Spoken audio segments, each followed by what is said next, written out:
You guys enjoying this weather? Yes. What? Come on. Oh, it's gorgeous. Yes, I love it. Oh, it's Yes, I'm loving it. So, who in there attended ESS?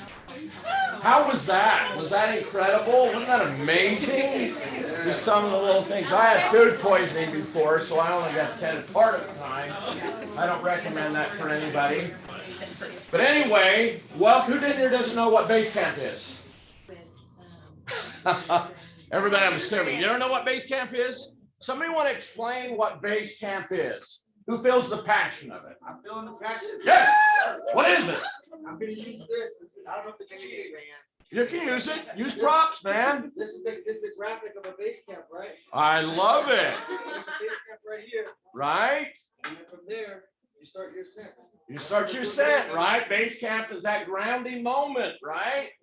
So yeah, it's an incredible thing that we do that I think is just really epic in taking our agents to that next level. It allows us to kind of shape what we're doing through the week. It's the middle of the week that helps us keep going, right? So I appreciate you guys being here because I know your time is valuable. And I promise you're going to learn something by the time we're done. Now, what I just do? What's tap? Yes. Pretty crazy, right? You can apply it in almost any equation you're dealing with. So look, base camp and what we do, more role play, morning ascent, base camp, summit, all these things come in to this equation of doing great things. So I appreciate you being here. Yes. What was the equation? Tech? Tact. Tack. Thank, acknowledge, promise. What we do on almost any listing presentation or almost any presentation, right? So as you walk into, that's in our script book, not sure what page it be, you can find it there. So feel good to see you, man. Good to see you. So this is a guy I've done business with for how many years now? 21. Incredible. Great loan officer. So guys, look, base camp is really that sales meeting piece that gives us some training, understanding who we are, what we're doing. So that being said, I want to bring up North Star first, give us some information. Give them a hand, guys. So I am, for those of you who don't know me, I'm Crystal. I am one of the escrow officers downstairs at North Star Title. And I am Isabel Reese. I am our client relationship manager. Yes. So a little bit about North Star, for those of you who have not used us, we are your sister company here for Century 21. Please utilize Isabel. She is newer to our company, but she can help you pull those abstracts on the title course where you go for those listings. She can get you some fee sheets if you need to go present to sellers or buyers for purchases. So she is a great asset to have. For those of you who have been around for a while, you know that North Star is really active in charity in the community. So last quarter, we did a fundraiser for Autism Speaks, and thanks to everybody who had donated, we raised $1,000. So they were very excited for that donation to come in. This quarter, which is just actually last for this month, we are doing a drive for some hygiene products for women and children. We're partnering with the Junior League. So right now I am currently through the process of being inducted into the Junior League, which is a national organization of women who help better the community. So we are collecting these items. We are then donating the items to go to a local charity that helps women who are escaping domestic violence. Or shelter. So it's not a shelter. It is a program where women can go in and get the needs and necessities for clothing, the basic hygiene necessities and funds so they can get back on their feet in those situations. Right now they don't need clothes, but they are in need to stock their pantry. So their funds that they get from other charity events, they can actually use it to help expand and to financially help these women. So we have a little flyer of what items we are collecting and a little Amazon wish list if that is easier for you. And also, let me ask you, who knows what tomorrow is? Ooh, Yeah. Yeah, Oh, awesome. Yeah. Oh. It's Rick's favorite My day. favorite day. So tomorrow at North Star Title Stop, I will have chips and salsa So come see us, Some come get a little guacamole, snack. just snacks. Yep, and some guac. So yeah, come see us. And you're always welcome in our office. We always have snacks and drinks. But tomorrow we're making it a little extra special for Cinco de Mayo. Love it. So yeah. Yeah, but come by, stop on, say hi. We're always here for you guys. Guys, thank you. These guys are incredible always. We got some great stories about them. Just ask me sometime and I'll fill you in. They're amazing at what they do. They're great partners. Plus it's in the building. It's part of who we are. Leverage your team into what you're doing.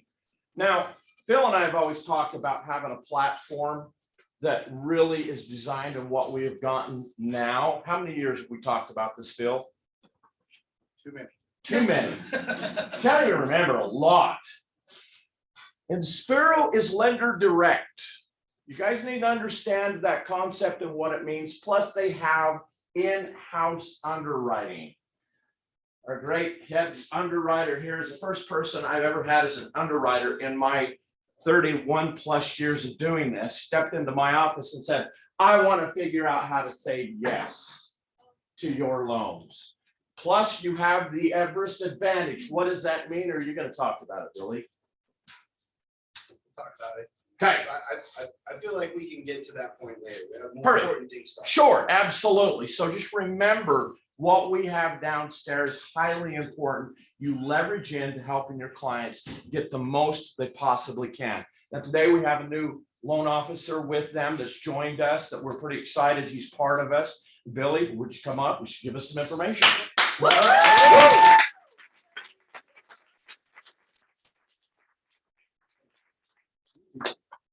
Good morning. How you guys doing? Good. Awesome. So this is my partner, Stacy. Stacy, how long have you been in the industry? A long time. A long time. A long 34 time. years. 34 years, guys. Yeah, give her a clap. That's in this world as a lender, that is an eternity. right.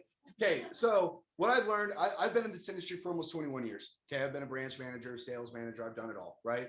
There's a handful of things that I've learned that are important to a relationship. Okay, the first thing is trust, right? The lenders you guys use now, you trust them. They've shown up, right?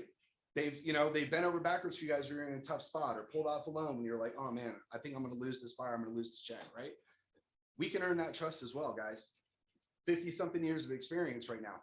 Give us a shot with your trust also, okay? The second thing is money. Some of you guys are on teams. Some of you guys want to join team or start teams. Some of you guys want to do lead splits, startupzilla.com, whatever. Come have those conversations with us.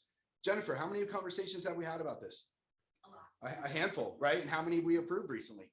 A lot. Right, okay. So yeah, a lot. Hey, we're spending money, guys. We're having a good time, right? But on the real, right? If that's a holdback or something you guys want to look into, bring it to us. Let's find a solution, right? Let's work it out. Okay, the third piece is loyalty. Who here has been personally affected by George in one way or another? Hopefully everybody, right? He's either whether he's helped you with something within work. Sorry, I'm gonna get a little emotional.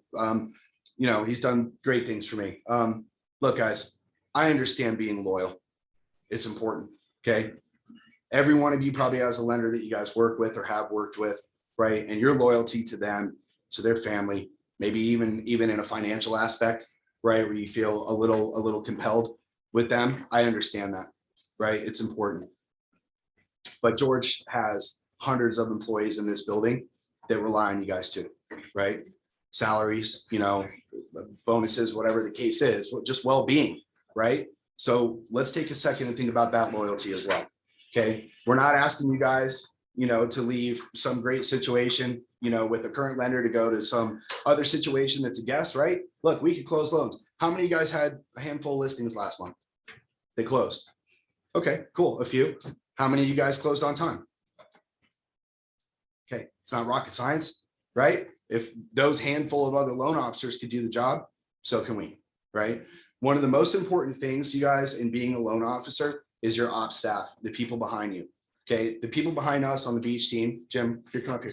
So this Jim Boer, too, guys. Me and Jim, me and Jim have worked together for a long, long time. And in fact, Jim's wife is like my She's his work wife. She's my work. She's my work wife. I would be zero without Nora. And Stacy. It's 100% true. Okay. Nora's here as well. You guys won't see her a lot because they do live out of town. All right. But one thing I can tell you is Jim and Nora have been instrumental to my success and the success of every company I've gone to. We have real talent in here. Real talent, guys. Okay. So as far as the trust thing, let's get that off the table. Money thing, if we need it, come meet with us. We'll sit with Jennifer. We'll figure it out, right? If it makes sense. And third piece, loyalty, guys. Let's all be loyal to George, right? Because at the end of the day, I mean, I love that guy. I love this company. I've worked a lot of places over my years, and I've never felt like home more than walking in this building. I'm nervous now because I just I just feel it. But one of the most important thing, like I said, is your ops. Okay, Stacy is unbelievable, guys. Give us a shot. She's amazing. Okay, Nora, his wife, is the best. I mean, I've drug her with me for 20 years, whether she wanted to or not. Literally, we've had some battles for that reason, because I will not let go of her. And the most important thing you guys have in this room that I don't think really impacts you guys enough is Cynthia. There is nothing for real. Give her a clap. Absolutely. My second week here, guys.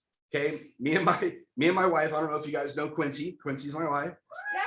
Had the most difficult buyer and loan that I have done in years. Yeah. I thought Stacy was going to quit 2 or 3 times. Yeah, she knows too. Okay, in Hawaii, what happened? I had you get your laptop out multiple times to clear conditions for this buyer because they're a veteran, and that I'm a veteran and Jim's a veteran, guys. That means something to us, right? And hell or high water, we were getting this guy in the house, even though I wanted to kill him, right? But to be able to, we were in Hawaii, but same thing. Walk downstairs, 3 doors over from mine, clear out a problem is huge. Okay, UWM guys, I get it. They're cheap, they're fast, right? They're a good broker relationship. They make you look good. They close early. I'm telling you right now, they send an email to Texas and they sit and wait. Okay, that's where their underwriter plan is, right? Which means it could be 2 or 3 days before you find out you have a problem, right? And then another 3 or 4 days to solve it. Okay, having her here is I mean, that was one of my big selling reasons. The day I met her, I walked in this office. I was like, this is where I want to be. More for that reason and George than anything else. Okay, give us a shot. We're here to earn your business, and even if we can help with business that we're not doing. Marissa, you've come to my office a couple times, right? We're here to help. If you have a weird deal or you have something going sideways, we have a ton of experience, guys. Come ask us. We'll help you call the loan officer if they're struggling and help them find a way through it. So will Nora, right? That's what we're here for. Okay. I appreciate all you guys' time today. I hope everybody has an awesome weekend. Rick, thanks for having us. And yeah, you know where to find us, right? Don't you love the passion? To have the passion in a transaction, to take this journey, it's something that needs, it's a requirement in order to make things work out in this market. So I appreciate you bringing the passion. I appreciate Inspiro and what we have as a platform down there. Seriously, is second to none. Bill, and like I said, Bill and I have talked about this for over 20 years of having that same platform, and I appreciate his guidance for me as a realtor in making that happen. And what an anchor you've been. So thank you for that. So with that being said, every once in a while, a company has somebody that comes along that really makes a real impact in making things happen in the way they're supposed to happen. You have a lot of elements that come together, but you have these people that enter in that make things a little more understandable or a little bit more functional, put together. And that's been my experience with our speaker today. And the guy's an attorney, a real estate attorney, incredible at what he's done, and had this background to where, look, the great things that we do here, he's helped make sense of it. And has become an intricate part of really making Team Everest work really well. That being said, let's give Sam Bella a round of applause.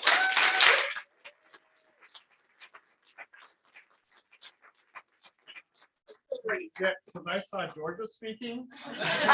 And this is, I don't like this bait and switch. It's a bad one. You can all get refunds. Okay, I wanted to talk today a little bit about shifting markets. I keep, yeah, you guys can go, it's fine. We've heard him before. It's not personal, I get it. That's all. So nobody else is gonna leave now, they're afraid. Give me a minute. Tim's even thinking about it. Okay, so I'm hearing a lot about, okay. That's what I do too, Kim, and then I sneak off. About shifting markets and the fear about a shifting market, right? It's all over the news. I was reading Market Watch the other day, and the real estate market had 3 articles dedicated to it on Market Watch. It was like everywhere. And I get asked all the time. I'm part of some mastermind groups where I work with presidents from other industries, and they all ask me what's happening with the real estate market, what's happening with the real estate market. It is hot news right now, right? And this concept of a shifting market has made me think about you guys a lot, right? And what does it mean for you? And what does the future look like for you? And how do you cope with that? How do you talk to your clients about it, right? And here's what's interesting. It's not a bad thing. So I like data. So I grabbed a ton of data and information from economists, like big time economists, and historical data from other market shifts. And what I want to do is talk to you guys today about a couple of strategies you should be using to make sure you are shift proofed, right? And really what the shift means. So let's start with where we are right now in Utah, right? Can anybody venture a guess on what the year-over-year growth in real estate prices has been? 5%.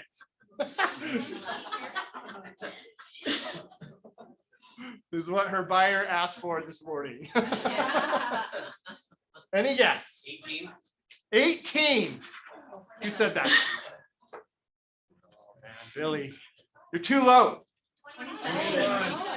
Well, now everybody has opinions. Who said 27? 27. It is a record since 1900, the last year.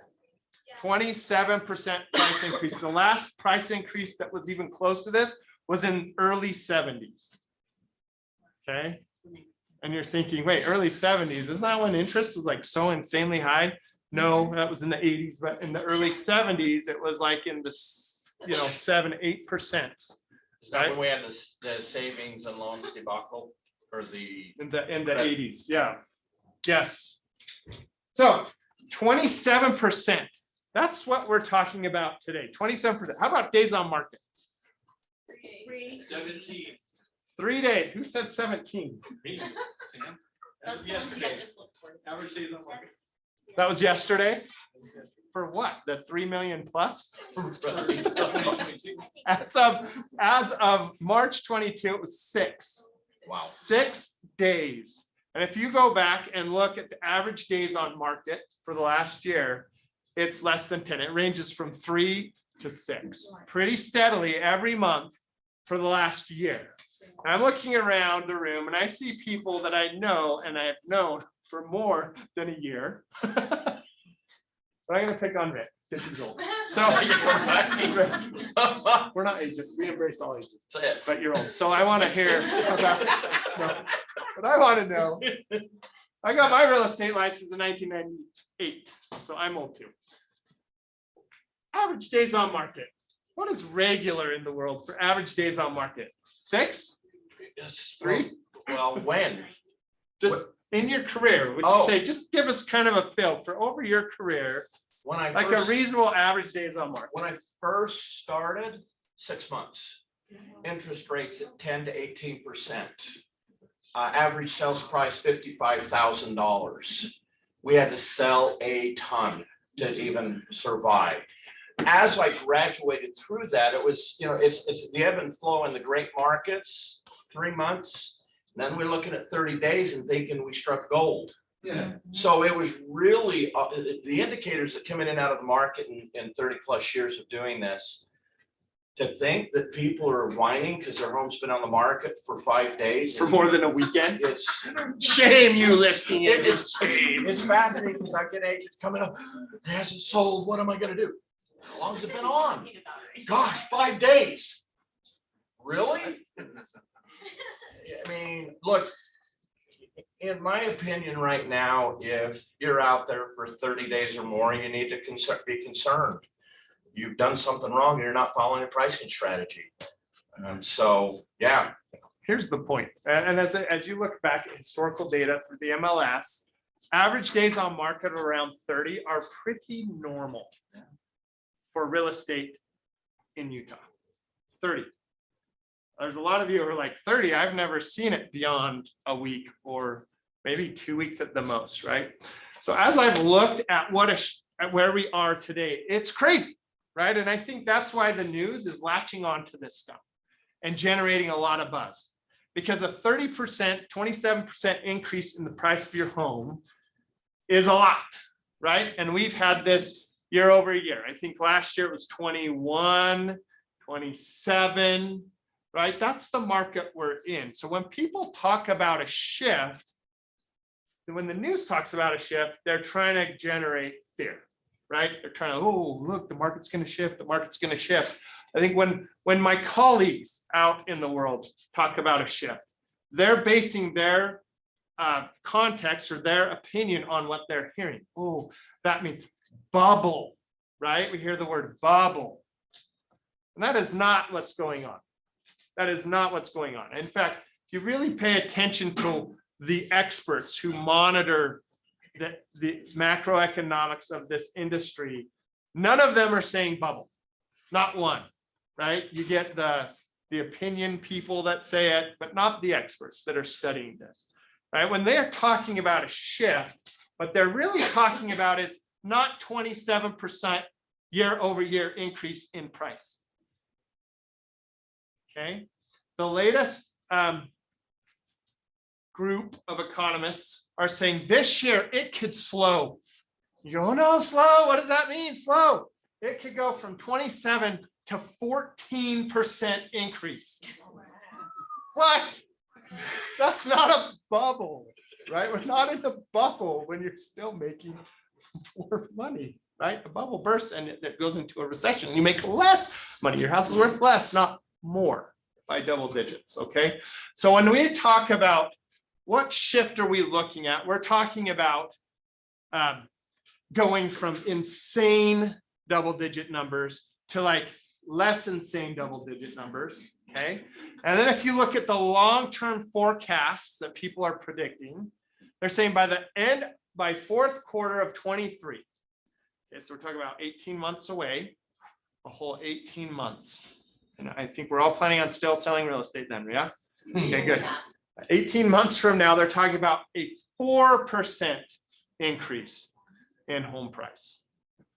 Okay, for the veterans, I won't call you old, for the veterans in the room who've sold real estate for more than 10 years. You guys remember what the average kind of annual appreciation of a home was? Over time, 3, 4, 5, right? So let me put it this way. When you look at what the experts are seeing and what they're predicting and how they're looking at things and how they're working and talking to the Federal Reserve about what they're going to give banks and how they're looking at the secondary mortgage markets and the interest increases, they're saying in 18 months, we should be back to normal. Okay, which means what? Houses are going to sell, right? Houses are going to continue to sell. People are going to buy. Interest rates might be a little bit higher, okay? But houses will continue to sell. Since 2015, Salt Lake County has averaged between, not average, but has sold between 17,000 and 18,000 units a year since 2015. Okay, here's some interesting data I have. I pulled this because I was like, I wonder what interest rates were doing back then. Because a lot of us in the business have not seen interest rates above 4 And 5 was unheard of. That's crazy, ridiculous, usury interest rates, right? I can't believe those greedy mortgage people at 5%. And if I look back at the data, right, on annual averages, so in 2015 in Salt Lake County, 17,000 units sold at 3.85% interest on average. Okay. The next year, interest rates dropped a little bit, and 18,000 units sold at 3.65. The next year, interest rates skyrocketed to 3.99, right? And we sold 18,000 units. Nothing changed, right? In 2018, interest rates really skyrocketed, and on average, we're 4.5%. Okay, which we're kind of bouncing around, right? We're closer to 5. I'm looking at the loan officers who have licenses to tell you what the rates are. They're up here, right? You know, so this is a little bit cheaper than what we are now. And guess what happened to homes when it skyrocketed up a whole point from a couple of years earlier? We sold even more homes. Sold 18,100 homes at those crazy usurious rates. The next year it was 4%, and we sold another 18,000. Then it dropped to 3%, sold 19,000, and then it dropped to 2.96%. And guess what happened? We sold 17,000 homes. We sold even less. Is that not crazy? Crazy. So when I listen to people talk about interest rates and, oh, it's going to chill the market, it might a little bit. I mean, if we go from 5 to 10, it will a lot, right?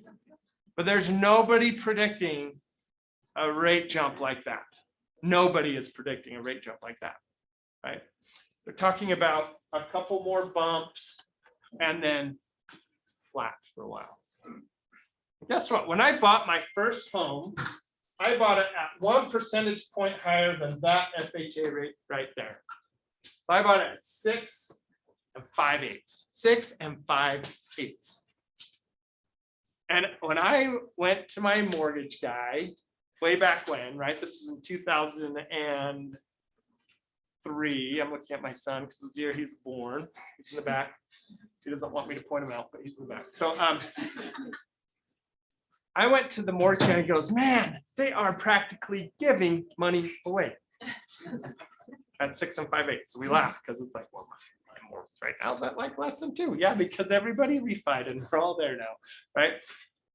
And they are giving it away at that price. And that wasn't real. That was a fake lip. That was a bubble, right? I think the mortgage guy sitting in the room went, if there was a bubble, it was the cheap interest rate bubble. And we all knew that was going to burst eventually. And it did. Okay, so now we're getting back to normal. So this shift is not shifting like it did in 2008 or 9, when everything just kind of dried up and business disappeared on us. It's shifting towards normal. And I'm looking at the prediction for days on market, and they're saying days on market could go up to 30 whole days. How nuts is it that normal is selling a house, is selling something for $500,000 on average in Utah in 30 days? 30 days. Instead of like Snickers bars at the cash register in 3 days and 4 days and 5 days, right? So when you guys start thinking about market shifts, we need to think about shifting to a new normal, which does mean things will take a little longer to sell. It does mean you'll have to work and do a little better job at what you do. From my perspective, working with brokerages and lenders and title companies and all the little roles that I play, I look at it like this. There will be a weeding out, which is good, right? We're going to get rid of the agents who just do it casually. I only want to do it if money's easy. What's funny, over the course of my career, so I told you I got a license in 98, and I started practicing law in 2005. And over that time, I have seen this industry boom and bust when it comes to agent population. Okay, when money's easy, suddenly enrollments at real estate school goes way up because man, they're just giving it away in real estate. I should do that. And then when it gets a little bit harder, so we're not selling houses in 2 weeks and it's impossible to do your job because it takes a whole 30 days, it shrinks and everybody goes back to the grass is greener, back at the call center or back at Home Depot or wherever they came from, right, into the industry. It's weird, but I've watched this expand and contract. Brenda Lee, have you seen the same things? She has. She has. And the weeding out is awesome.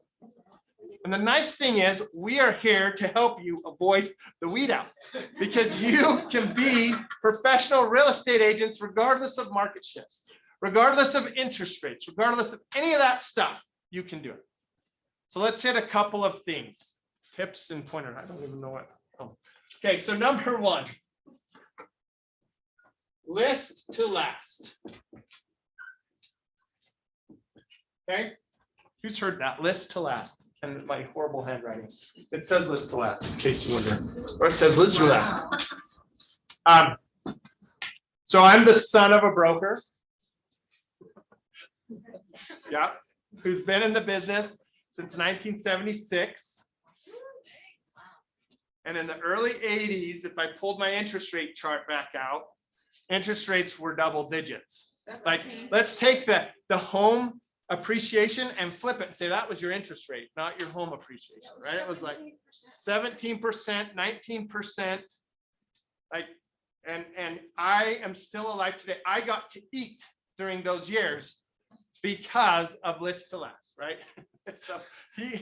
So my dad went into the business right as that started, as interest rates started to go up and house prices started to come down. Okay. And he went all in. You know, we'll listen to John Sutton and say, burn the boats, right? You burn the boats. I am now a real estate agent DN. And that was what it was. And he sat down with one of his mentors and the mentor said, you have to list to last, control the inventory, right? That's what that means. You need to control the inventory. As we watch the market start to shift, right? What you need to be doing is doubling down on your listing prospecting, the activities that are going to generate listings for you. Okay? Because if you can start controlling that inventory, yeah, you might not have a payday in 30 days because it went under contract in 5 and closed in 30, but you're going to have one in 45 to 60 days, right? It's guaranteed. Basically, it will still be guaranteed. Shifts don't mean that houses don't sell anymore. That doesn't mean the buyers all died and went away or that lenders quit lending and it was all cash only, you know. It just means it takes a little bit longer, right? So you want to list. So what kind of activities do we focus on to generate listings? How do we find sellers? Now I'm going to toss it to you guys, the experts. How do you find sellers? Door knock. Fizbos on Zillow. You know what? Like Aaron, let's get yours out there and then we're going to go back to business. You do this thing and it's called work.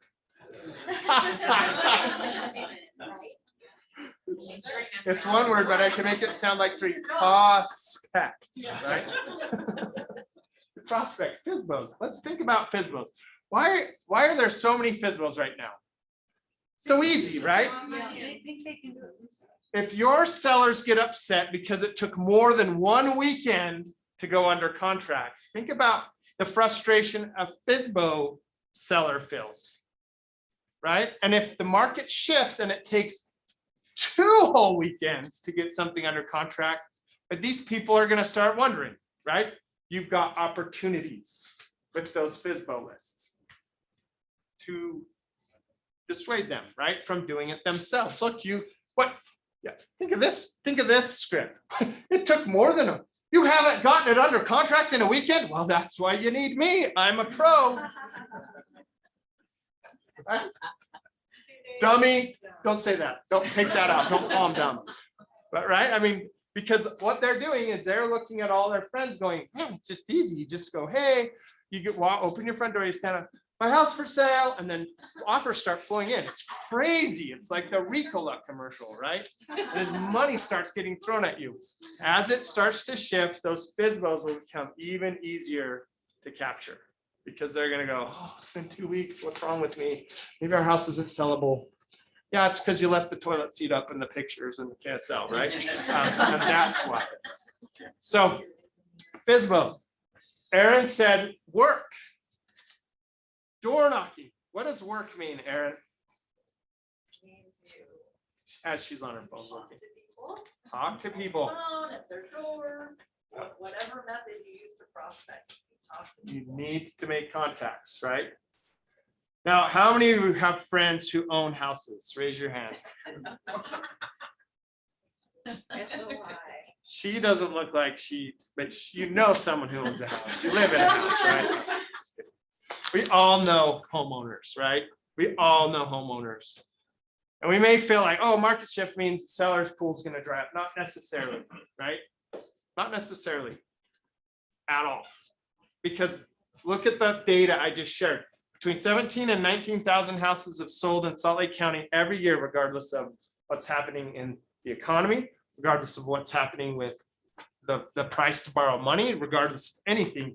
It's pretty consistent, right? Those houses will sell again this year and next year and next year and the next year. Okay. So we all know people that own houses, which means we have people in our SOI. Are you working your SOI? Are you reminding them that I am, like the morning affirmation says, I am a professional real estate, whatever it says. Fixed on there so I can be dumb. And my SOI expects me to be their professional real estate, whatever it says. Excellent. Is that what it says? Thank you. I should go more. What did you say? Right? You should start really working that SOI. Like really start working it. But you're gonna be like, Sam, we're always supposed to be working it. I know, but you haven't. Right? Because how many of you who know homeowners also know homeowners that didn't use you? So maybe you didn't work it as good as you could have, right? There's room for improvement. So work that SOI, prospect, knock doors, do things where you can get in touch with people who own houses. We don't know when they're going to decide to sell, but they do, right? They know now that maybe this summer or maybe fall. Okay. So you want to get in touch with them now and start really working your listing inventory. Control the inventory and you control the market. Okay.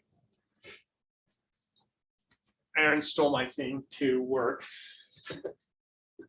Work. But I'm going to take it a little different than Aaron did. Yes. I just kind of want to add maybe an asterisk to that to make sure Which you're one? working the right way. Yes. Everybody knows the people in their neighborhood that sell Mary Kay and Scentsy and Tupperware and Oils. last thing in Don't the forget the world- oils. There is yeah, essential oils. And the last thing in the world you want to do is answer that phone call because you know they're like, hey, have you stocked up on lavender lately? And like, oh my gosh. Cheers, I know. cancer. So before you're calling, make sure that you're taking advantage of Everest training. Make sure you know the script. Make sure you know what to say to connect with people. Make sure that you're on point before, because when I started and I would approach people, I sounded like an idiot. And then as I got better, my relationships, I can make less contacts with more power because I'm working smarter, not harder. So Yes, know I your love script. that. Right? Know your script. Right? So work. I love that. That plays in perfectly. When I talk about work, who in here wants to be a professional real estate salesperson and not have to do other side hustles? Only 3 of you?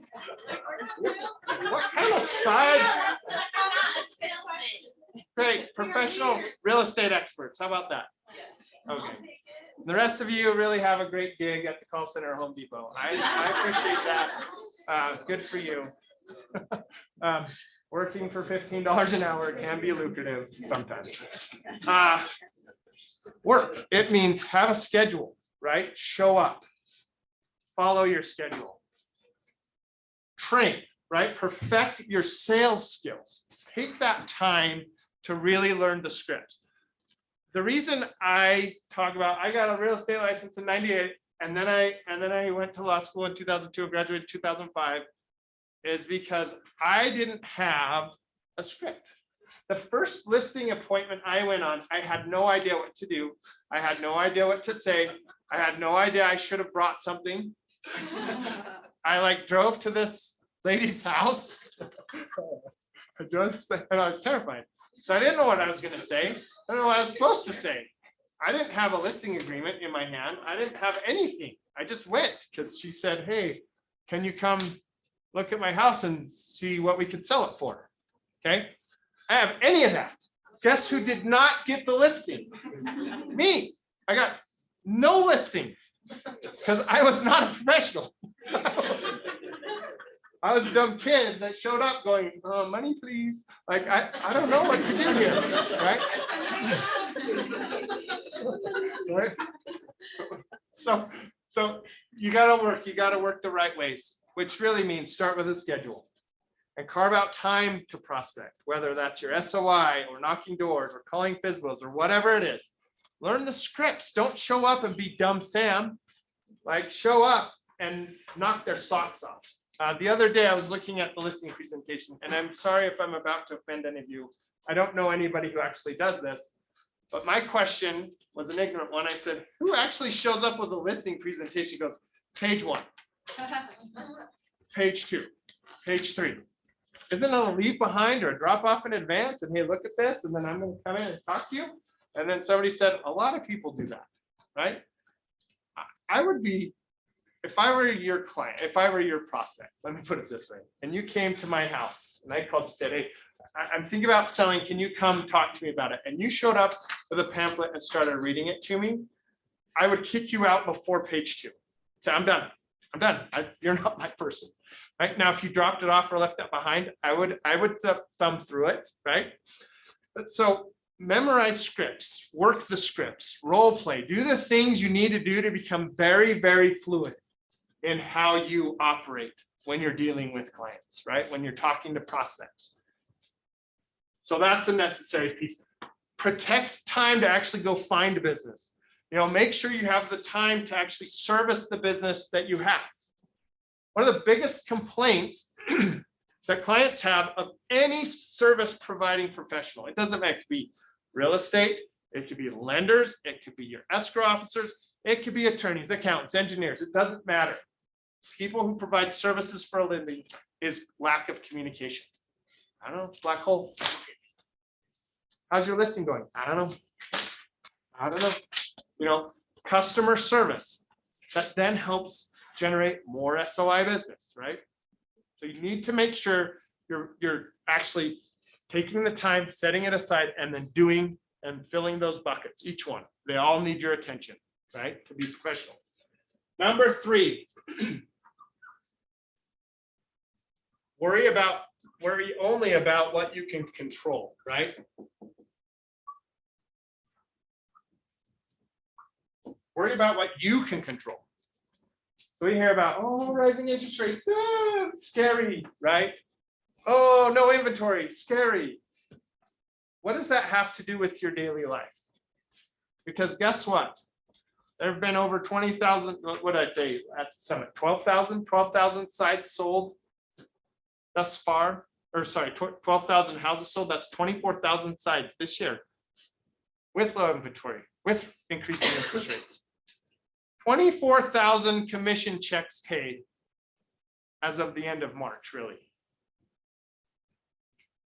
So what? 24,000 people got paid. What about you? Are you on that list? And how many times? Because here's what I know. The good agents make money regardless, right? I lived through elementary school with double-digit interest rates, and I lived. I ate lots of food. I had a house to live in. I got driven around in a car, right? My dad sold real estate with double-digit interest rates and supported a family solely on real estate sales with double-digit interest rates.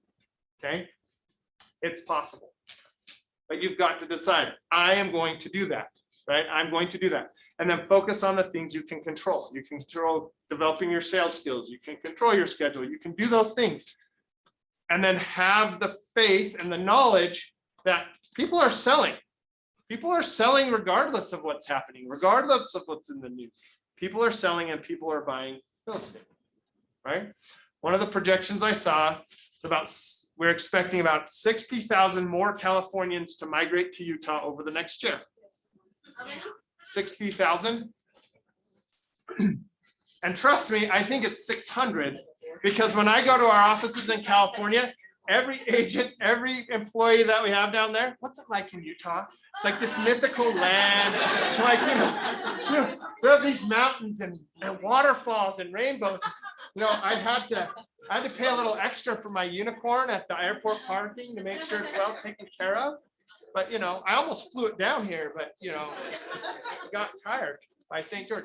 Like, it's really interesting. And that's just one state, right? We have all of these employers coming to Utah and opening, we have the Silicon Slopes. A lot of people don't know, but finance services is a huge thing in Utah. Goldman Sachs' largest office outside of Manhattan, New York, downtown Salt Lake. And guess what? The guys in New York who are tired of New York life are requesting transfers to downtown Salt Lake, because they can, for only 500,000, buy your average home, right? Like, they come out here and see our $1 million or $2 million homes, and they're like, what? They're giving them away out in Utah. You should come out here and see. I got a half acre. It's amazing. And I can drive downtown. It's super easy, and vroom, vroom, vroom, and my Ferrari from my investment banking bonus, But this is a place that people are moving into. Again, I'm going to go back to studies. One of the studies I read said the shortage of inventory in Utah, we're down about 65,000 units short of demand, okay? So the reason we're having that is people are moving into Utah, but people aren't moving out. And we're not getting calls saying, hey, Goldman Sachs here, sweet investment banking job. You want to come to Manhattan? Can I stay in Utah? Yeah, okay, I'll stay, right? So we're not having the migration away from Utah like we have historically, where it was almost a 1-to-1, right? Somebody moves in from out of state, somebody moves away. It's just not happening anymore. People want to stay. The companies, we have enough employers here now that we can stay and be competitive on a national scale, salary wise. I look at what's happened in my neighborhood in the last 3 years, okay? And it started with a guy that worked for Adobe that moved in. And we've only had 3-4 houses sell in the last 5 years in my neighborhood. It's not, people don't leave. We come and we stay and we never leave, and I'm never leaving, right? I've been door knocked where people said, I have a client who wants your house, how much? And I give them a number. It was actually one of the person that door knocked me was Jennifer, your Jessica's sister, door knocked me once. I have a surgeon, name your price.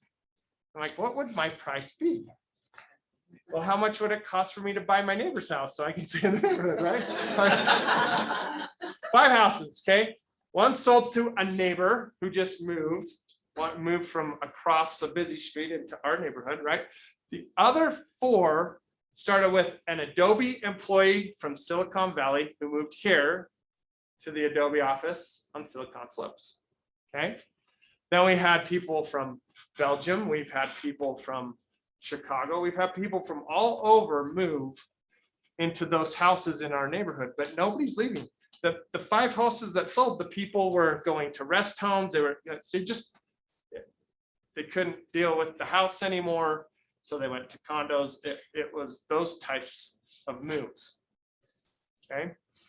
And that's what's happening. I would guess that a lot of you are sitting there going, yeah, my neighborhood too. That's kind of like my neighborhood too, right? So this is what's happening. So getting back to it, we want to focus on what we can control.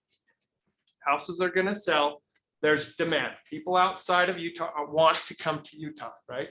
How do you reach them if you're looking for buyers?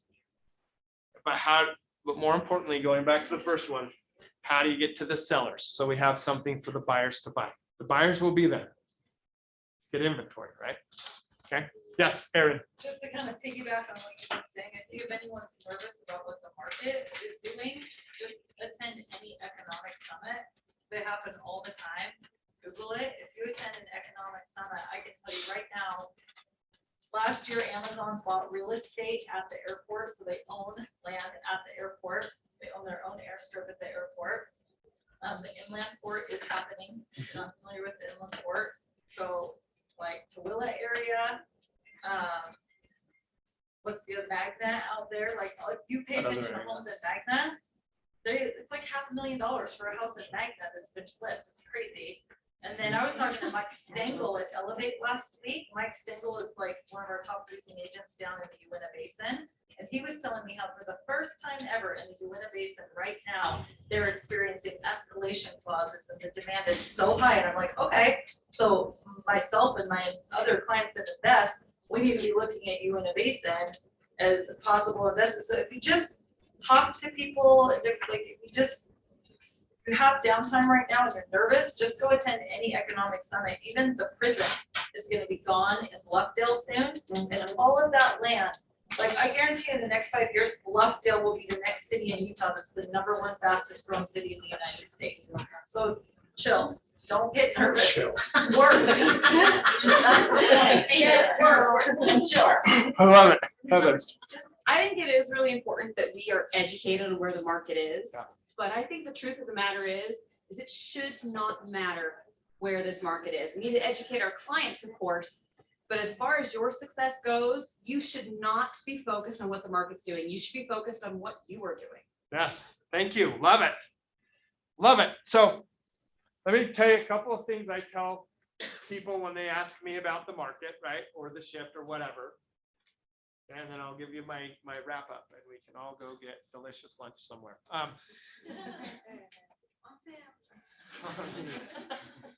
will buy everybody a chicken nugget. Depends a tough market. So I get asked all the time, why would I sell? Why wouldn't you sell? Why wouldn't you sell now? Right? Because what we're looking at is another double-digit increase this year. Another double-digit increase. And in 18 months, we're still looking at an increase. So why would you sell? You don't want to be sitting on the sidelines and in a year go, oh, I lost out. Because guess what? There are people who decided not to sell a year ago who are now getting into the mix going, I lost out on 27%, right? What? Why wouldn't you? Okay, well, where would I go? There's still places.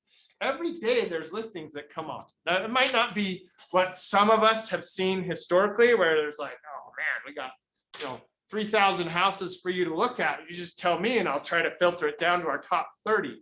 But there's still houses. I look at the MLS every day for fun. I don't know, I'm weird, right? I don't watch law shows, but I will look at the MLS for fun.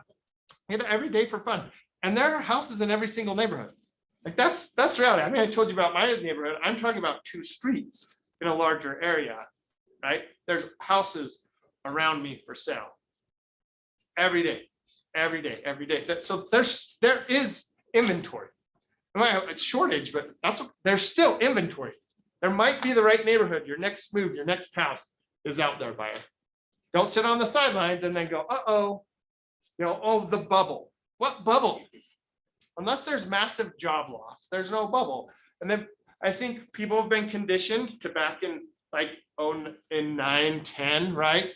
Where a bubble burst, but that was a lending problem, right? There were bad loans being made. You've seen The Big Short, you know all about it, right? But people were doing bad lending and that collapsed the financial system. We have all kinds of safeguards in place now. Financial system is not on the verge of collapse, right? Unless there's massive job loss, but look around. I just mentioned, people are coming. Aaron mentioned, we've got, Bluffdale, the prison being redeveloped, the inland port. Amazon's gonna move a huge facility here. Like, job loss is not really a thing unless there's like massive, if Russia decides to nuke everything, then what do we care about houses anyway? At that point, it's all radiated anyway. So, but we're not in a bubble. Like we may not be on the hockey stick trend, but we're gonna be like that, and then we're gonna be like that. And we're gonna be like that for probably a long, long, long time. So why would you wait? Buyers, why? Okay, unless it's an income thing, but there's no reason to wait. The point of this, really, I want to get down to it is, you should not fear what's happening in the news. You should not fear a shift, right? You have the tools. You all raised your hands when I said, do you know someone who owns a house? You know people who own inventory that you can help them sell, right? You should be excited for this, because what's going to happen is the bad agents are going to get weeded out. And I can tell you, I'm very excited for that day. I get the calls when it's the worst of the worst, and Rob is like, I don't know, what do I do? Right? The bad agents will go away, which means even more for you, because we have good agents at Everest. And if you're like, I'm not a good agent, how do I become one? We have tons of training for you to become a good agent. So you can be a professional real estate expert who your SOI expects you to be. Oh, like so good. And I drink water daily, so. I do. I do know. I know that one. It's my favorite one. All right. Any questions, thoughts, concerns? I'm just wondering if you're like trying to like have all of us be your new neighbor. You're like, but there's homes. There's homes. So like, that's great. I love it. All right. If you want to be my neighbors on either side are very old. And eventually they're going to sell. My son's like, yeah, they are old. They are. And eventually they'll sell. But yeah, don't fear. And when you're talking market shifts, what we're talking about really is not crazy appreciation, normal appreciation, normal interest rates. I know some of you are looking at that and go, that's so high. That's not that high historically. That's actually pretty normal. It's actually a little under normal, about 1% under normal. Okay, so it's still cheap. Yeah. In 2008, I worked at a call center, and we were primarily inbound calls, direct to consumer, and people were beyond stoked to go from 6.75, 6.25% down to 6 and 5.875. And by I mean stoked, I mean we did loans by the hundreds for 6 or 8 months, doing FHA streamlines into this rate because people thought it was so good. So it's mindset. It really is. It really is. And you guys have no reason to fear. The data supports the long-term stability of our industry, the long-term stability of you as a professional. If you'll do what Aaron says, work, people, work. Anyway, thank you. Sorry, it's not George, it's me, but thank you for your time.